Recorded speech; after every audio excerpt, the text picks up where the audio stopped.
एका विशिष्ट वयानंतर माणूस त्या वयातील आठवणी आयुष्यभर लक्षात ठेवतो, पण ते वय आयुष्यभरासाठी कधीच परत येत नाही. माणूस वयाने म्हातारा होतो, पण त्याच्या आठवणी नेहमी तरुणच असतात. सर्वात महागडी गोष्ट म्हणजे गेलेला काळ, जो पैशानेही विकत घेता येत नाही. काळ कधीच थांबत नाही, म्हणूनच प्रत्येक क्षणाला खास बनवा, आपलं आयुष्य आनंदाने जगा. नमस्कार मंडळी, मी छाया आपल्या सर्वांचं आपल्या आणखीन एका नवीन व्हिडिओमध्ये अगदी मनापासून स्वागत करते. तर कालच्या व्हिडिओला तुम्ही सगळ्यांनी भरभरून प्रेम दिलं, त्यासाठी मनापासून आभारी सर्वांची. आणि हा व्हिडिओ चतुर्थीच्या दिवशी शूट केला होता मी. आता बरेच दिवस झाले आपले व्हिडिओ रेग्युलर येतच नव्हते, म्हणलं चला आता रेग्युलर व्हिडिओ टाकण्याचा प्रयत्न करू. आणि काय व्हिडिओ येत नव्हते पुढं तर मी तुम्हाला सांगणच. आता सकाळ सकाळ उठल्यानंतर थोडंसं झाडून झुडून घेतलं. आता सागर आणि मी निघलो होतो जिमला, आणि 2 दिवसापासून सारखी हलकी झिमझिम चालू आहे बरं का. काही मोठा पाऊस येईना, पण ती झिमझिम लागून राहती. म्हणलं चला आता कुठं थांबावं, मग म्हणलं आपण थोडंसं जिम करून येऊ, त्यानंतर बाकीचे काम आवरू. मग तसं झाडून झुडून झालं होतं. आणि ह्या वर्षी ऊन जास्त होतं ना, उन्हाळ्याने खूप वैताग आला होता. आता ऊनच पडत नाही, आभाळ येते ना, ते पण भारी वाटते. आणि आकाशला पण जिम लावली होती आमच्याबरोबर. आकाश 15 दिवस जिमला आला, त्यानंतर त्यांनी बंद केले. त्यानंतर मग सागर आणि मी आम्ही दोघं जिमला येतो. आता जिमच्या दारामध्ये आलं ना, कोणीच व्यवस्थित चप्पल ठेवत नाही बरं का, सगळ्या चप्पलचाच राडा असतोय बाहेर. पण जिममध्ये गेल्यानंतर खूप स्वच्छता असती. तर सागरने मी जिम केली. जिम झाल्यानंतर आम्ही घरी आलो, आणि घरी आल्यानंतर म्हणलं चला आता मनी प्लांट एकदम खराब झाले होते बरं का, जास्त उन्हाळ्यामुळे ना. म्हणजे दरवर्षी कधीच एवढे मनी प्लांट घरातले खराब होत नाही, पण ह्या वर्षी सगळे मनी प्लांट घरामधले जे बॉटलमध्ये वगैरे लावले होते ना, सगळे खराब झाले. मग तेच बदलत होते मी आता. तर पहिले मनी प्लांट मी टाकून दिले, सगळ्या बाटल्या वगैरे सगळं धुवून घेतलं. आणि त्यानंतर खूप मनी प्लांट आहेत आपल्या टेरेसवर खाली ना, तर मनी प्लांटच्या कटिंग काढून घेतल्या बऱ्याच, आणि ते आता कट करून मी त्या बॉटलमध्ये ठेवत होते. कारण सगळ्या घरामध्ये किचन, हॉल, बेडरूम, इकडं तिकडं काने कोपरा म्हणजे एक सुद्धा सोडत नाही मी. सगळीकडे बॉटलमध्ये असं मस्त मी मनी प्लांटच्या कटिंग लावत असते. म्हणजे काय आहे ना, डोळ्याला पाहायला आपल्याला ती ग्रीनरी छान वाटते, आणि घरामध्ये एकदम फ्रेश वाटतं. आणि तुम्ही बघू शकता सगळ्या मनी प्लांटच्या कटिंग करून मी ते बॉटलमध्ये ठेवले ना, सगळं हिरवं हिरवं किती भारी वाटते. आता मी काय केलं, मनी प्लांटच्या सगळ्या कटिंग करून त्या बॉटलमध्ये ठेवल्या आणि आंघोळीला गेले. कारण जिमवरून आल्यानंतर मी आंघोळच नव्हते केली.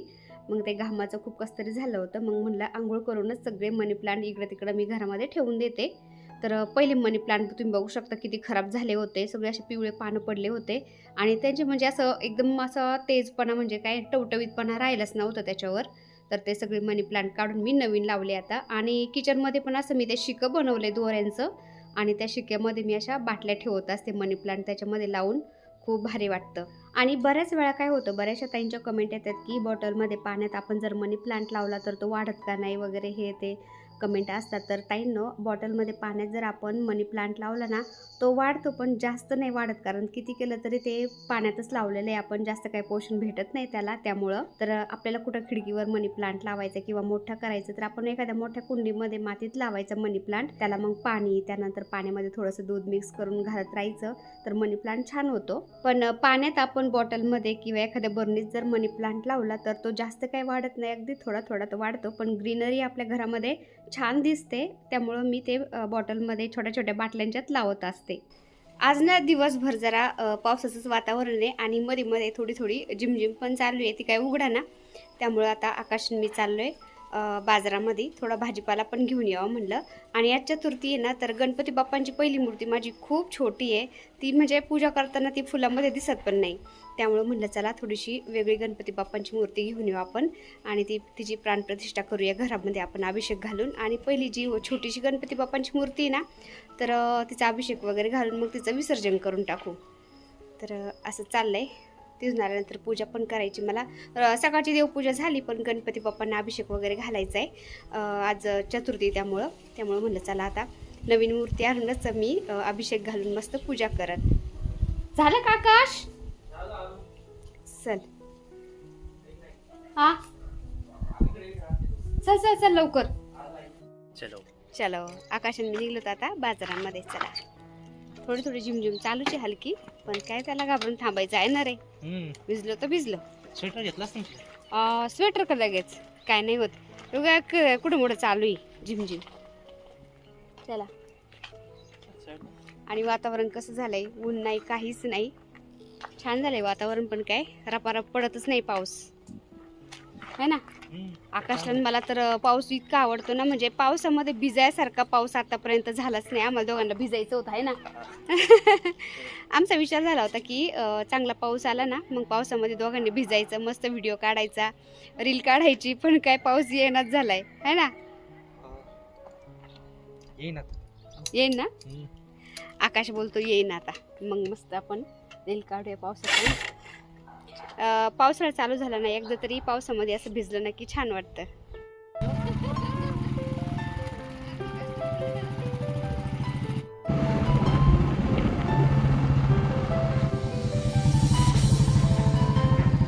आता आमच्या केडगावमध्ये अंबिका स्टॉपला हे पूजेच्या साहित्याचं दुकान आहे ना. मी हमेशा येत असते इथं, तर इथंच आले होते. तर आपली माता लक्ष्मीची मूर्ती, त्यानंतर स्वामी महाराजांची मूर्ती आपण ह्याच दुकानातून घेतली होती आणि पाराचं शिवलिंग पण इथूनच घेतलं होतं मी. तर गणपती बाप्पांची मूर्ती मी त्यांची इथं पाठीमागच्या वेळेस खूप छान पाहिली होती. म्हणलं पहिली मूर्ती पाहिली होती तीच असली तर पाहावा, तर ती गेली होती. मग ही दुसरीच मूर्ती होती, पण ही सुद्धा खूप आकर्षक होती आणि ही होती मला वाटतं काहीतरी 4 इंचाची. तर असं म्हणतात 3 इंचापर्यंत मूर्त्या असलेल्याच आपण मंदिरामध्ये ठेवाव्यात, पण 3 इंचापासून ते 9 इंचाची किंवा 12 इंचाची सुद्धा मूर्ती आपण आपल्या मंदिरामध्ये ठेवू शकतो. पण 12 इंचाच्या पुढे जर मोठी मूर्ती असेल ना तर मग त्या मूर्तीला सेपरेट मंदिरच लागतं, कारण त्या मूर्तीचा रोजची रोज अभिषेक, रोजची रोज ते नैवेद्य वगैरे देवपूजा सगळं काही व्यवस्थित झालंच पाहिजे. आतापर्यंत माझ्या मंदिरामध्ये जेवढ्या मूर्त्या घेतल्या ना मी तेवढ्या पण 3 इंचापर्यंतच्या आहेत बरं का. पण एवढी जी मूर्ती ना गणपती बाप्पांची ती मला 3 इंचापर्यंत मिळालीच नाही म्हणावा अशी, त्यामुळे मी 4 इंचाची घेतली. मग म्हणलं काय नाही होत, संकट मोचक तर आपले गणपती बाप्पाच आहेत ना, त्यामुळे मग घेतली 4 इंचाचीच.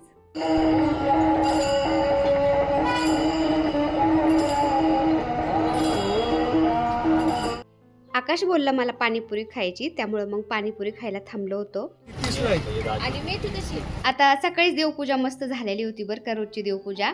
पण आता गणपती बाप्पांची मूर्ती आणली ना मी, त्या मूर्तीला अभिषेक घालायचा होता आणि आपले छोटे पहिले गणपती बाप्पा तुम्ही बघू शकता मस्त चमचम करतात.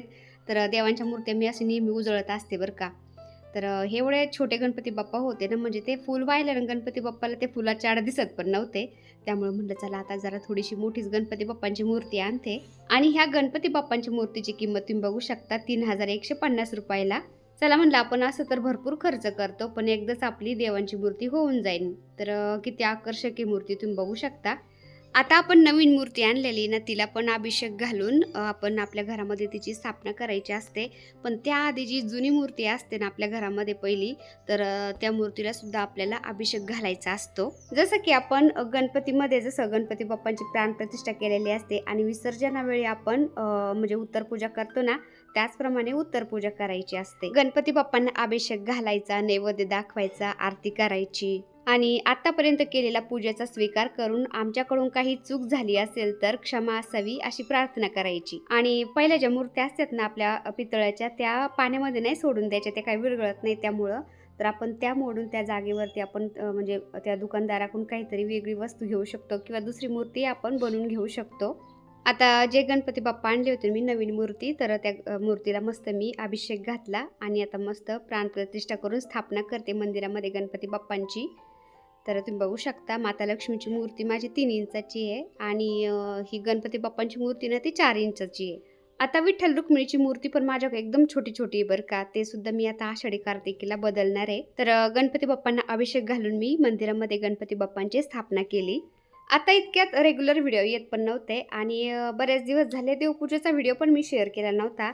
चला म्हणलं आज आता चतुर्थी पण आहे आणि गणपती बाप्पांची मूर्ती आणली ना आपण नवीन, तर मस्त देवपूजेचाच व्हिडिओ मी शेअर करते. आणि ते पितळेचे दिवे लावण्यापेक्षा मला हे छोटे छोटे बोळकेमध्ये दिवे लावायला परवडतात बरं का. घासायची झंझट नाही, काहीच नाही.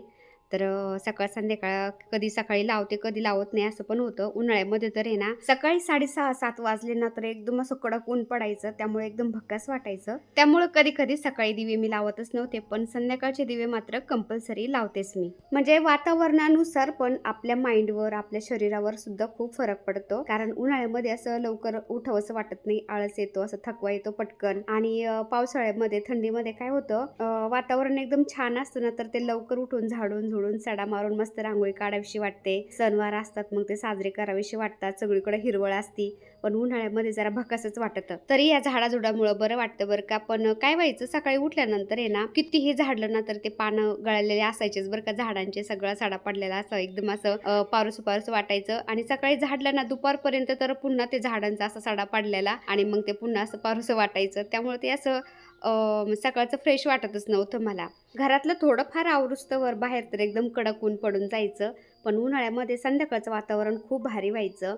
सूर्यमावळतीला गेल्यानं आकाशामध्ये लालिमा पसरायची, थंड वातावरण व्हायचं. मग आम्ही मस्त टेरेसवरती थोडासा टाईम स्पेंड करायचो, चुलीवर स्वयंपाक बनवायचो थंड वातावरणामध्ये. तर ते भारी वाटायचं संध्याकाळी. आणि आता तर पावसाचं वातावरण होतंय, ढग मारण्याचे येतात, गडगडत येतात, निघून जातात. मोठा पाऊस काही व्हायनाच झालाय. तर आता हे संध्याकाळचं दिवाबत्ती चालली होती माझी. बाहेरचे दिवे लावले सगळे आणि त्यानंतर आता घरामध्ये पण मी थोड्या वेळ असं मेणबत्ती लावते, दिवा लावते. त्यानंतर मंदिरामध्ये तर आपला 24 तास दिवा तेवतच राहतो. मला ह्या कलरफुल कॅन्डल आहेत ना मोठाल्या, त्या जाड तर त्या असं ग्लासमध्ये लावायला खूप आवडतात. तर थोडा वेळ का होईना मी असं हॉलमध्ये लावत असते. आणि आज जे मनी प्लांट लावलेत ना फ्रेश बाटलीमध्ये तुम्ही बघू शकता. तर कुठल्या फ्लावर पॉटची किंवा शोपीसची सुद्धा गरज पडणार नाही. मनी प्लांट एवढे भारी दिसतात बरं का. आणि इथं टीपॉयवरती जे मोठ्या बॉटलमध्ये लावलेत ना ते सिंगोनिया प्लांट आहेत. मनी प्लांट सारखेच असतात जरा पण हार्ट शेप असतो त्यांच्या पानांचा जरा. तर असं झाडाझुडांनी सुद्धा आपल्याला घर सजवता येतं. आणि ह्या ज्या ग्लासामध्ये मी कॅन्डल लावते ना ते जास्त वेळ नाही ठेवत बरं का, मी थोड्याच वेळ ठेवते संध्याकाळचं दिवाबत्तीच्या वेळेस. तर चला आजचा छोटासा व्हिडिओ मी तर सेंड करते आता. व्हिडिओ आवडला असेल तर एक लाईक शेअर सबस्क्राईब नक्की करा. चला भेटूया दुसऱ्या व्हिडिओमध्ये, तोपर्यंत बाय. सर्वांना श्री स्वामी समर्थ.